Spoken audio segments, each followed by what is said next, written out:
नमस्कार, बहुत स्वागत है आप सबका। आप देख रहे हैं मध्य प्रदेश की बात। मैं हूं पुनीत पाठक। 102 दिन बाद आखिरकार मुख्यमंत्री शिवराज सिंह चौहान ने कैबिनेट विस्तार कर लिया। 8 राज्य मंत्रियों वाले और 33 कुल मिलाकर मंत्रियों वाला मंत्रिमंडल सबके सामने, जिसमें 25 कैबिनेट मंत्री हैं। मंत्रिमंडल विस्तार से पहले मुख्यमंत्री शिवराज ने जिस जहर का जिक्र किया था, अब उसका अर्थ भी समझ में आने लगा और असर दिखने लगा है। कांग्रेस छोड़कर भाजपा में शामिल ज्योतिरादित्य सिंधिया ने कांग्रेस को चुनौती देते हुए कहा कि टाइगर अभी जिंदा है। तो पूर्व मुख्यमंत्री कमलनाथ ने कटाक्ष किया कि इतिहास में पहला ऐसा मंत्रिमंडल है जिसमें 33 में से 14 मौजूदा दौर में विधायक ही नहीं। कांग्रेस ने इसको बड़ा मजाक बताया। साफ है कि इस विस्तार के 2 ही संदेश हैं, उपचुनाव पर फोकस और सिंधिया खेमे का दबदबा। बहस करेंगे इस पर, पहले एक रिपोर्ट दिखाते हैं।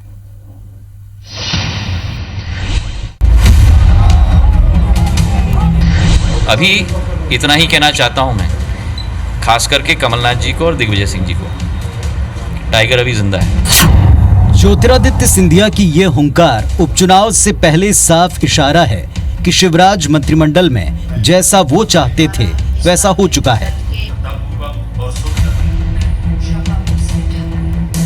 गुरुवार को 28 मंत्रियों के शपथ ग्रहण के साथ अब शिवराज मंत्रिमंडल में कुल 33 मंत्रियों में से 14 ऐसे चेहरे हैं जो सिंधिया के इशारे पर कांग्रेस छोड़कर बीजेपी में शामिल हुए।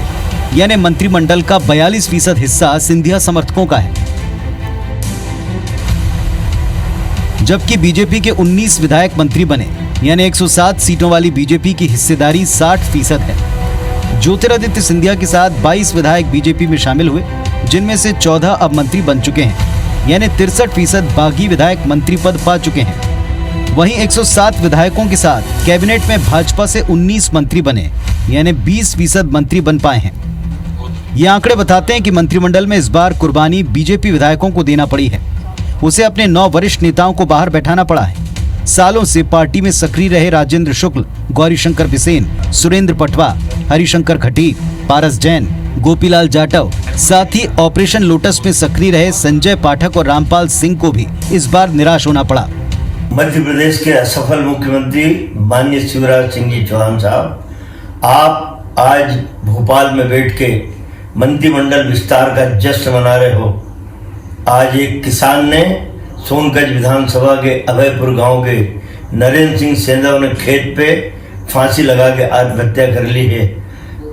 कांग्रेस की सरकार का, कमलनाथ की सरकार का कर्ज माफी अभियान की योजना बंद करके जो पाप तुमने अपने सर पे लिया है, इस मध्य प्रदेश का किसान कभी आपको माफ नहीं करेगा। जय चंदों को ज़्यादा अवसर दिया जा रहा है। इससे मर्यादा रहित पॉलिटिक्स करने का भाव खत्म हो जाएगा।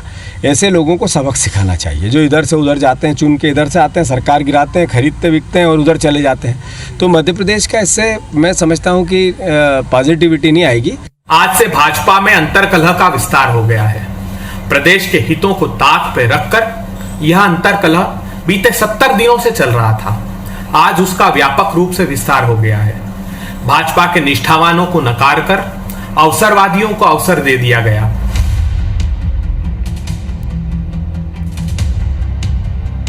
वैसे शिवराज मंत्रिमंडल का मौजूदा स्वरूप पूरी तरह से चुनावी कहा जाए तो गलत नहीं होगा। दरअसल मध्य प्रदेश में 24 सीटों पर उपचुनाव होने हैं, जिनमें 16 सीटें ग्वालियर चंबल से हैं, 5 सीटें मालवा से और 1 सीट बुंदेलखंड से है। मालवा निमाड़ से आज 9 मंत्रियों ने शपथ ली। तुलसी सिलावट को जोड़ लें तो यहां से 10 मंत्री हो गए। ग्वालियर चंबल से आज 11 मंत्रियों ने मंत्री पद की शपथ ली। यदि नरोत्तम मिश्रा को जोड़ें तो यहां से कुल 12 मंत्री बन चुके हैं। इस तरह कुल 33 मंत्रियों में से 23 मंत्री मालवा निमाड़ और ग्वालियर चंबल संभाग से हैं। यानी यहाँ के 23 जिलों को 23 मंत्री मिल चुके हैं, जबकि बाकी के 29 जिलों में से सिर्फ 10 मंत्री हैं। हालांकि इस चुनावी बैलेंस का खामियाजा भुगतने वाले दावेदारों के इलाकों में असंतोष का जहर दिखने लगा है। इंदौर में रमेश मेंदोला के मंत्री न बनाए जाने पर उनके समर्थक ने आत्मदाह की कोशिश की, तो मंदसौर में यशपाल सिसोदिया के समर्थक धरने पर बैठ गए। हालांकि भाजपा अब भी किसी भी तरह की नाराजगी से साफ इनकार कर रही है। पार्टी का जो भी निर्णय है वो सहृदय स्वीकार। देखिए, काम करना है। आज अगर मंत्री नहीं भी हैं तो भी उतना ही काम करेंगे। हमारी प्राथमिकता क्षेत्र का विकास है, उसमें कहीं कोई कमी कमजोरी नहीं रहेगी। कि पहले सारे लोग चुनाव जीतें, सबसे महत्वपूर्ण ये बात है। और निश्चित रूप से पार्टी ने सोच समझ के फैसला लिया है और बहुत अच्छा होगा। मन में ऐसी कोई बात नहीं है, पार्टी के निर्णय के साथ रहना चाहिए, पूरी निष्ठा के साथ पार्टी के साथ हैं। उनने अपने सोच समझ के लिया हुआ बहुत अच्छा डिसीजन लिया है और सभी को उन्हें संतुष्ट और करने के लिए लिया है और जैसे भी है वैसे चुनाव को निकालने के लिए सब लोगों का प्रयास है कि चुनाव ना निकाले, हमें ऐसा कोई दिक्कत नहीं है। साफ है कि मंत्रिमंडल विस्तार के लिए उठापटक और मंथन से निकला हलाहल अब की बार भाजपा विधायकों को पीना पड़ा है। शिवराज मंत्रिमंडल पर सिंधिया समर्थकों का दबदबा और उपचुनाव की छाप भी स्पष्ट देखी जा सकती है। जाहिर तौर पर इस विस्तार से असंतोष, क्षेत्रीय असंतुलन, विरोध और भितरघात का जहर फैलेगा, जिसे साधने की चुनौती अब भाजपा की है। नवीन कुमार सिंह के साथ सुधीर दंडोतिया, IBC 24 भोपाल। और बिना देर के आपको उस पैनल से मिलवाते हैं जो हमारे साथ में आज के इस विस्तार के बाद उपजी परिस्थितियों को लेकर चर्चा करेंगे। उस पैनल में शामिल हैं बृजेंद्र सिंह राठौर साहब, सीनियर लीडर हैं कांग्रेस पार्टी के विधायक, पूर्व मंत्री, और लगातार हम इनसे चर्चा करते रहे मंत्रिमंडल विस्तार के अलग अलग पहलुओं पर। पारस जैन साहब हैं, ये भी पूर्व मंत्री रहे, बीजेपी के वरिष्ठ विधायक हैं, सीनियर नेता हैं और एक प्रबल दावेदार माने जा रहे थे मंत्री पद के। राकेश अचल साहब वरिष्ठ पत्रकार हैं और नब्ज पर पूरी नजर रखते हैं और जिस इलाके में सबसे ज्यादा उपचुनाव की सीटों को लेकर तरजीह दी गई उन पर भी वो बारीकी से पकड़ रखते हैं। आप तीनों का इस मंच पर बहुत स्वागत है। सबसे पहले आज कांग्रेस की प्रतिक्रिया जो इस पर आई वो ये आई कि अगर आप इस समय विस्तार को देखें तो कई ऐसे हैं जो विधायक भी नहीं लेकिन मंत्री बन गए।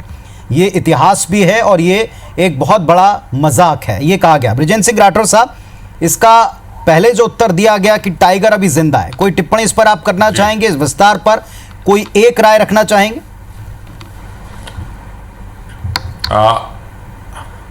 देखिए, जहां तक आपने कहा कि टाइगर अभी जिंदा है, मैं इसके ऊपर टिप्पणी करूंगा क्योंकि जंगल का ये नियम है कि अगर किसी भी क्षेत्र में एक शेर और शेरनी रहती हैं तो वो आसानी से रह लेते हैं, लेकिन जब दो टाइगर होते हैं तो वर्चस्व का झगड़ा इतना चरम पर आता है कि एक ना एक टाइगर उस पर मारा जाता है। तो अब जब एक ही पार्टी में शिवराज जी कहते हैं कि मैं टाइगर जिंदा हूं, अब सिंधिया जी कहते हैं कि मैं टाइगर जिंदा हूं, तो भविष्य क्या होगा ये जंगल की रीति रिवाजों से बड़े आसानी से समझा जा सकता है। आज जिस तरीके का वाकया कुल मिला जुला कर सामने आया है, मैं आपसे कह सकता हूं कि सिंधिया जी ने एक साथ 2 नहीं 4 निशाने किए हैं। चाहे शिवराज सिंह जी को उन्हें हैसियत बताने का काम किया कि आप केवल 2 मंत्रियों पर संतुष्ट हो जाइए, उमा भारती जी को हैसियत बताने का काम किया कि आपकी जाति का कोई नहीं, कोई कुछ नहीं, आपकी कोई चलने वाली नहीं है, आप कितनी भी बड़ी नेता बनी रहो। कैलाश विजयवर्गीय जी को भी मेंदोला जी को नाम कटवाकर वो हैसियत बताने का जो है वो काम किया है। और बिंद क्षेत्र को खास तौर से मैं कहूंगा कि बिंद क्षेत्र के जहां सबसे ज्यादा विधायक भारतीय जनता पार्टी के चुने और एक से एक वरिष्ठ विधायक चुने हैं, उन सबको हैसियत बताने का काम किया है कि जो है आपकी कोई वैल्यू नहीं है, चंबल का जो है वो है। और ये अगर मैं कहूंगा तो ये कहूंगा कि जो मंत्री आज बने हैं, मैं अपने धोखेबाज मंत्रियों को पद पर मंत्री बनवा के ले जाऊंगा, तुम देखते रहियो। एक गाना था किसी फिल्म का, उसी आधार पे अपने सारे ऐसे अनैतिक धोखेबाज गद्दार लोगों को मैं मंत्री बनाकर ले जाऊंगा, तुम देखते रहियो। तो दिखाने का काम किया है। मैं आज आपके बीच में कहना चाहता हूं, ना जाति संतुलन है, ना क्षेत्रीय संतुलन है, ना योग्यता का आधार है, ना वरिष्ठता का आधार है, ना विचारों का मेल है। ऐसा जो गठबंधन है, एन के प्रकार गठबंधन जो बना है, उसके जो जोड़ी हुई जो बारात है, ये चलने वाली नहीं है। बाराती कितने दिन के लिए जाएंगे, फिर आगे क्या होगा, मैं कोई उसमें कहना नहीं चाहता। ये आपके सामने बात आएगी।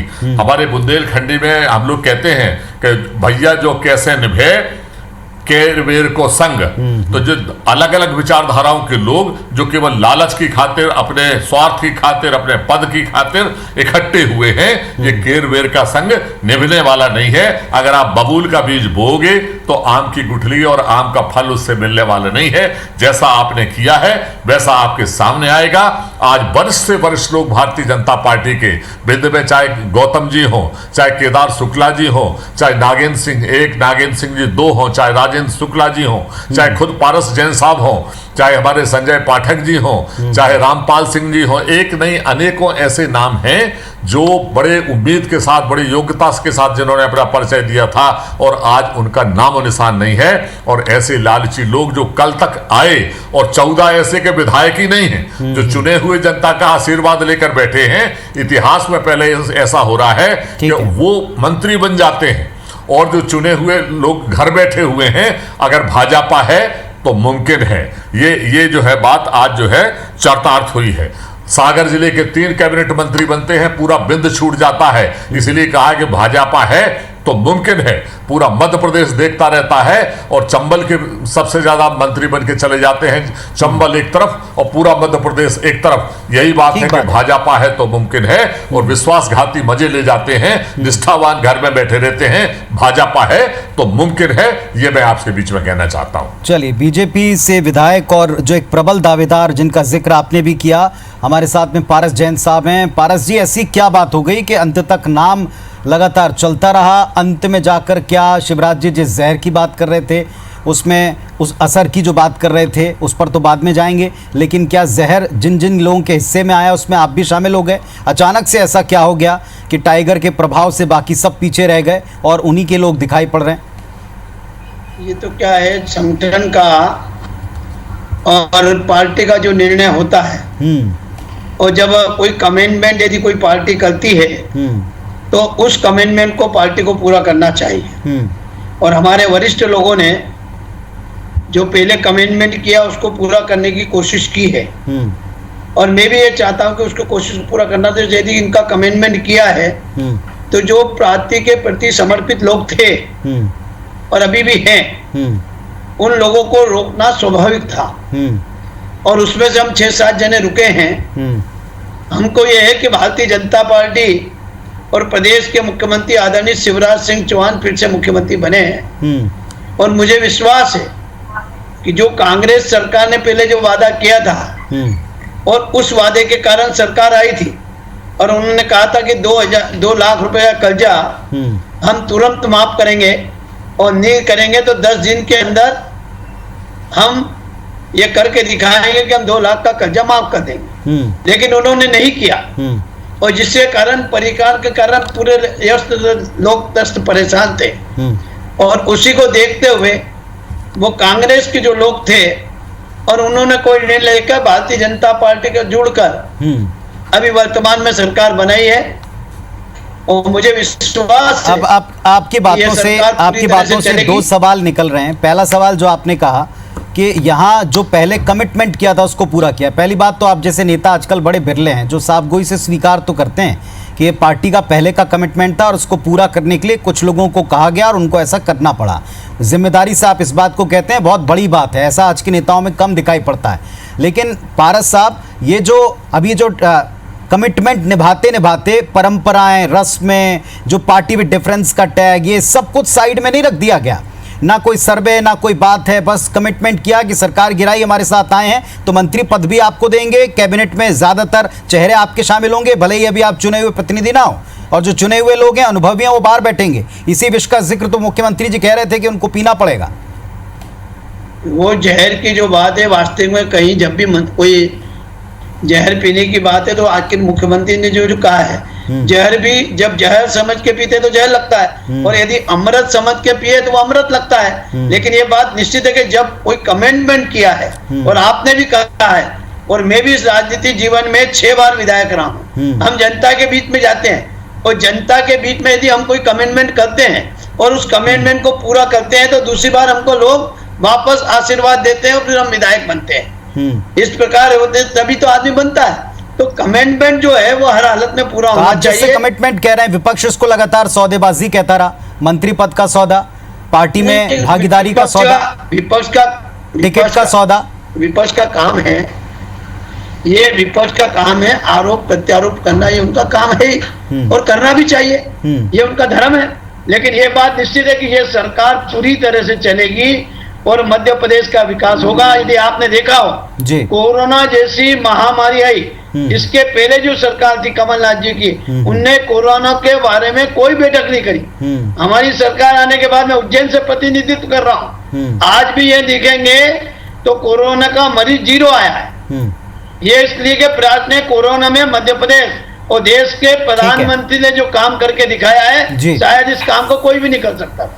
चलिए, वरिष्ठ पत्रकार राकेश अचल साहब भी। राकेश जी, 33 में से 23 उस अंचल के हैं या उन अंचलों से हैं जहां पर चुनाव है, पूरा फोकस चुनाव है, एक सूत्र है कि बस किसी तरह जो सरकार बनाई है अब उसे स्थायी करना है, जो पिछली सरकार के सामने जो टाइगरों की लड़ाई थी उसे अब सही सिद्ध करना है, और इसमें सारी बातें पीछे रह गई। क्या इसमें पूरी तरह से प्रदेश का हित निहित है जैसा बताया जा रहा है, या ये कमिटमेंट का ही एक विस्तार है बस? देखिए, जहाँ तक प्रदेश के हित की बात है तो मैं कहना चाहूंगा कि ये मौजूदा जो मंत्रिमंडल है एक छोटे लक्ष्य को लेकर के जो सामने है उपचुनाव का, उसको लेकर के इसका विस्तार हुआ है। और जहाँ तक पारस जी ने कमिटमेंट की बात कही, तो कमिटमेंट होता है उसे पूरा करना होता है राजनीति में। लेकिन आप गौर कीजिए कि कांग्रेस की सरकार में जिस टाइगर के साथ केवल 6 लोग मंत्री बनाए गए थे, उसी टाइगर के 11-12 साथियों को इस मंत्रिमंडल में शामिल किया गया है। ये कमिटमेंट से बहुत आगे की बात है। तो इसको देखकर ये लगता है कि जो मंत्रिमंडल का मॉडल है, पीपीपी मॉडल जो आजकल देश में चर्चित है हर जगह, वैसा ही हो गया है कि आप अपने परियोजना में अपनी भागीदारी का जितना ज्यादा बड़ा हिस्सा रखते हैं उतनी कुर्सियां आपको बांट दी गई।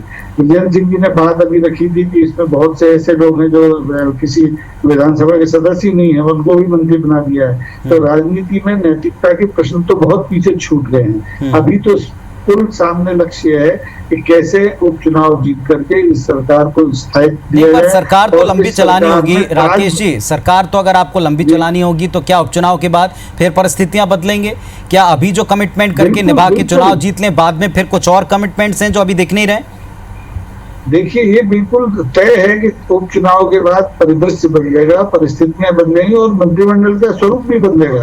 आपको क्या लगता है कि जिन लोगों को आज मंत्री बनाया गया है, जो किसी सदन के सदस्य नहीं है या जो पूर्व विधायक है, उनमें सबके सब जीत के दोबारा आने वाले हैं। अगर सबके सब जीत के दोबारा आ गए तो कोई प्रश्न ही नहीं है। लेकिन जहां तक मेरा अनुभव है, मैं ये मान के चलता हूँ कि उपचुनाव के तत्काल बाद जिन लोगों को मंत्री बनाया गया है उनमें से कम आधे लोग ये सीटें खाली करके जाएंगे, और उसमें फिर बाद में जो परिदृश्य बनेगा उसमें भारतीय जनता पार्टी के जो वंचित सदस्य हैं, जिसमें पारस जी का भी नाम आता है, जिसमें अभिषेक जी का भी नाम आता है, जिसमें रामलाल जी का भी नाम आता है, इन लोगों की लॉटरियां खुलेंगी। लेकिन इसके लिए उन्हें प्रतीक्षा करनी पड़ेगी कम से कम 6 महीने, क्योंकि इस समय तो ताज शिवराज का है और राज महाराज का है। ठीक बात है, ये तो साफ दिखाई पड़ रहा है। पारस जी को छोड़ करके और वहाँ उन्हीं के अंचल से जो एक दूसरे मोहन जी हैं उनका मंत्री बन जाना, ये भी सबको बड़ा हैरान करा। इस पर भी जवाब लूंगा। पैनल जुड़ा हुआ है। पारस जैन साहब, एक सीधा सवाल ब्रेक पर जाने से पहले मैंने पूछा था, संतुलन ही साधना था, अगर जहां चुनाव थे उन्हीं को टारगेट करना था,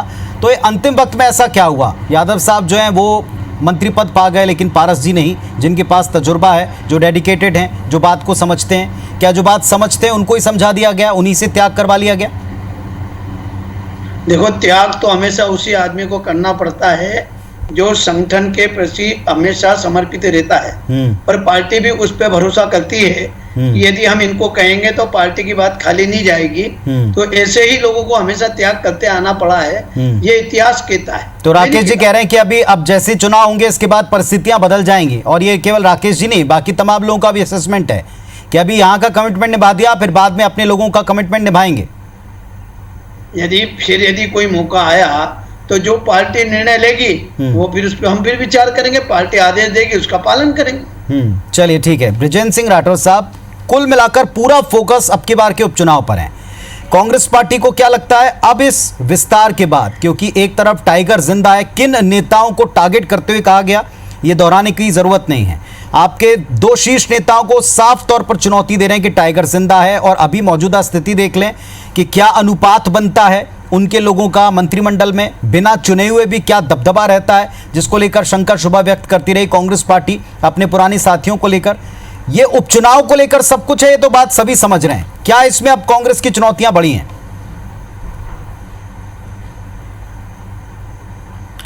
हाँ, देखिए, हमारे मित्र जो बैठे हैं पारस जैन साहब, इनके मन की पीड़ा को तो मैं समझ सकता हूं, ये व्यक्त नहीं कर सकते, लेकिन मैं इतना कहना चाहता हूं कि अभी जो विष की बात हुई है, एक शिव जी थे जिन्होंने सृष्टि के निर्माण के लिए, सुरक्षा के लिए जो है विष पिया था।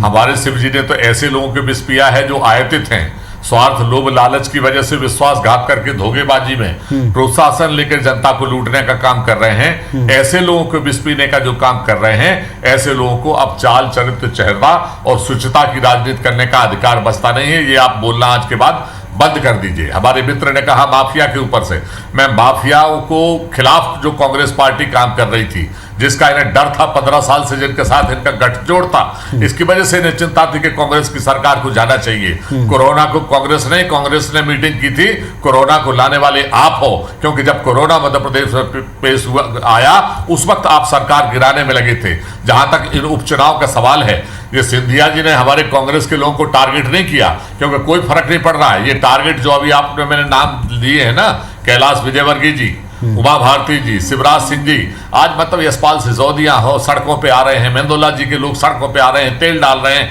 ये क्या है? कौन सी राजनीति है ये? तो ये इनके लिए टारगेट किया है। जहां तक कांग्रेस का सवाल है, हम लोग सत्य के ऊपर खड़े हैं और अनैतिक तरीके से हमारी सरकार को गिराया गया।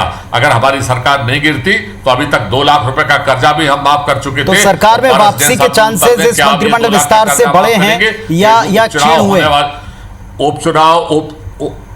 उपचुनाव मैं वही बता रहा हूं आपसे, पूरे 24 सीटों के ऊपर लोगों ने ये मन बना लिया है कि हिंदुस्तान में नहीं, मध्य प्रदेश में नहीं, खासतौर से चंबल संभाग में, ग्वालियर में और जो सीटें हैं, कि वो गद्दारों को माफ करने वाले नहीं, धोखेबाजों को माफ करने। पूरी 24 सीटें कांग्रेस जीतेगी।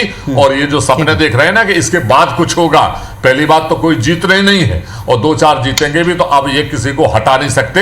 और मैं आपके माध्यम से पूछना चाहता हूं कि अगर इन्हें उपचुनाव की इतनी चिंता थी, सबको आपने एक पहले से मौजूद है, अगर सबको मंत्री बनाया, नहीं सबको मंत्री बनाया तो 2 जाटवों को क्यों छोड़ दिया? कमलेश जाटव को क्यों नहीं बनाया? रणवीर जाटव को आपने क्यों नहीं बनाया? ये आपकी मानसिकता आपकी दर्शाती है कि आपका ठीक है। इसके जवाब तो उनको अपनी पार्टी के नेताओं को देने हैं और ये इसके असर भी दिखने लगे हैं, जैसा आपने भी देखा। राकेश साहब, सीधा सवाल, क्या ये जो कैर बैर का जिसका जिक्र कर रहे हैं बृजेंद्र सिंह राठौर साहब, या 2 एक साथ टाइगर का रह पाना मुमकिन हो पाएगा? देखिए, राजनीति में अब केर-बेर का ही संग हो गया है। आज की राजनीति में केर-बेर का संग इतना बढ़िया मिल रहा है। आप पूरे परिदृश्य में देखिए तो ये तो जो नौजवान टाइगर है, जिसमें ताकत ज्यादा है, जिसके साथ भीड़ है, जिसमें सत्ता परिवर्तन कराने की क्षमता है, बगावत की क्षमता है, वो अपना खेल तो दिखाएगा। लेकिन अब ये है कि कांग्रेस को कितना रोक पाती है या उसका कितनी देर तक मुकाबला कर पाती है, और ये सब उपचुनाव में ही सामने आएगा। फिलहाल इसके बारे में और कुछ कहने की जरूरत होती नहीं।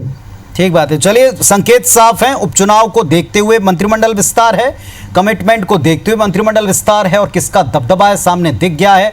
मैसेज उनकी तरफ से आ चुका है कि टाइगर जिंदा है, लेकिन ये टाइगर दिक्कत किसको देगा, पार्टी के भीतर या विरोधियों को, ये वक्त बताएगा, ये उपचुनाव के नतीजे बताएंगे। बहुत शुक्रिया आप सबका जुड़ने के लिए। नमस्कार।